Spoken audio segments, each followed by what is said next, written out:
Senhor presidente, a despeito do que foi colocado pelo presidente, que não há nenhuma intenção de se votar a questão do distritão, mas não é o que a gente ouve falar aqui a respeito dos destaques que vão ser apresentados.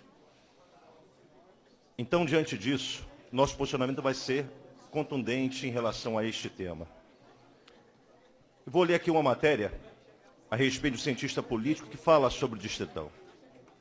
O sistema eleitoral conhecido como distritão prevê a eleição dos mais votados do distrito, que no caso brasileiro é a unidade federada.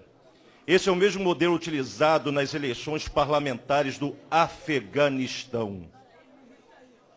A adoção do distritão para eleições da Câmara Legislativa em nível municipal, estadual e federal representaria um enorme retrocesso institucional, com a proibição do voto de legenda e o fim do processo de transferência do voto dentro dos partidos e coligações.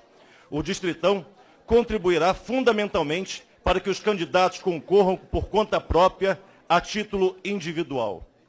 Isso acarretaria num processo ainda maior de enfraquecimento dos partidos políticos, incentivando e potencializando o personalismo das disputas eleitorais.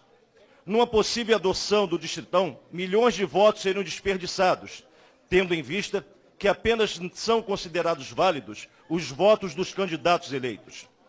Com a exposição maior dos candidatos individualmente, o distritão certamente contribuiria para o aumento substancial do custo de campanha.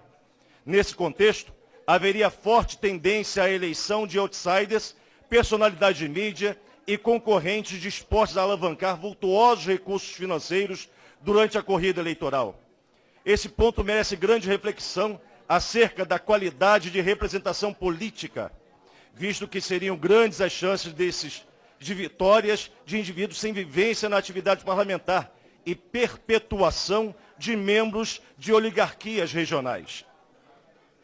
Um dos principais argumentos favoráveis à adoção de distritão reside no fato de que, pelo atual modelo proporcional, haveria, entre outros problemas, uma facilidade à eleição de candidatos com votação inexpressiva, o chamado efeito carona, ou popularmente conhecido como efeito tiririca.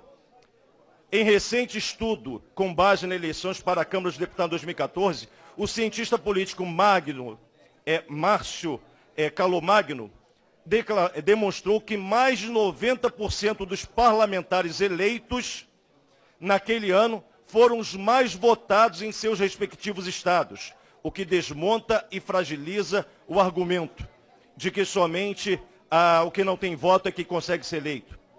Pois no sistema proporcional, o voto é destinado a um partido ou coligação, o que garante que grande parte do eleitorado desconhece, pensando estar votando apenas na pessoa do candidato.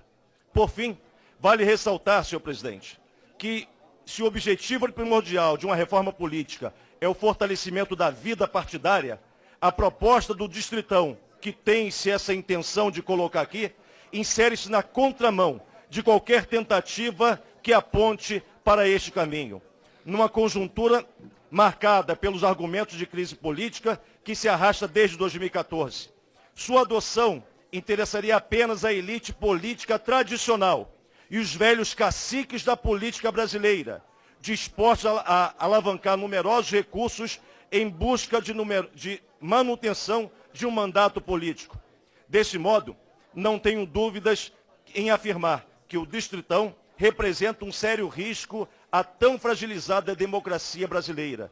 Isso é uma matéria, senhor presidente, aqui do professor João Paulo Viana, professor do Departamento de Ciências Sociais da Universidade Federal de Rondônia. E quero aqui fazer o último registro.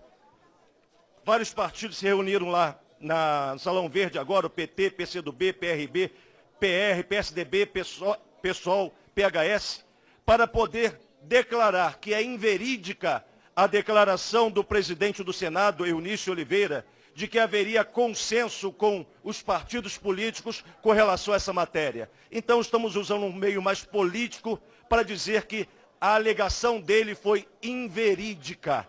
Então os partidos estiveram lá no Salão Verde afirmando isso em todas as redes de comunicação. Obrigado, presidente. Obrigado.